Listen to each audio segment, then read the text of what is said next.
حکم عظیم مقدس لوکا کی انجیل اس کا 10 باب 25 تا 37 آیات تک۔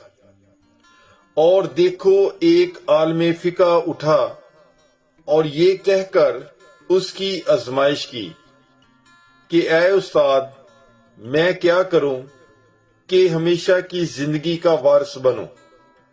اس نے اس سے کہا کہ شریعت میں کیا لکھا ہے، تو کس طرح پڑھتا ہے؟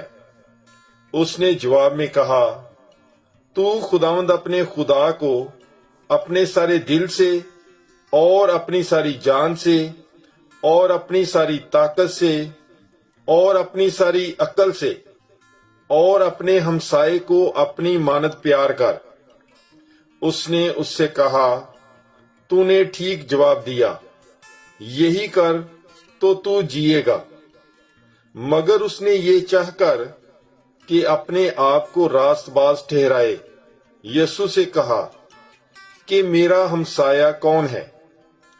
اس پر یسوع نے کہا کہ ایک شخص یروشلم سے یریحو کو جا رہا تھا کہ ڈاکوؤں میں جا پڑا، جنہوں نے اسے لوٹ کر زخمی کیا اور ادموا چھوڑ کر چلے گئے۔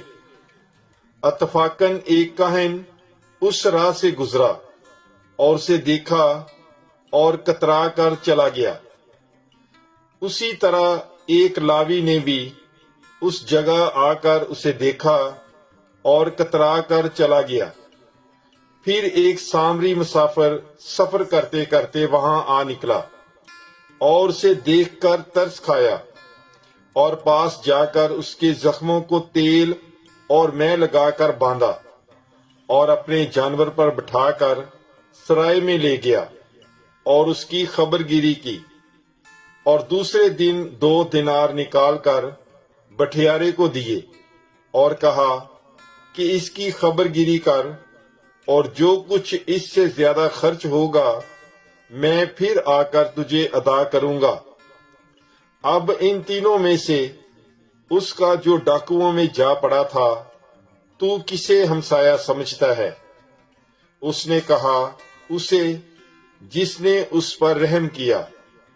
تب یسوع نے اس سے کہا، جا تو بھی ایسا ہی کر۔ پاک کلام کے پڑھے اور سنے جانے پر خداوند کی برکت ہو۔ خدا کا شکر ہو۔ God bless you. Bible is life.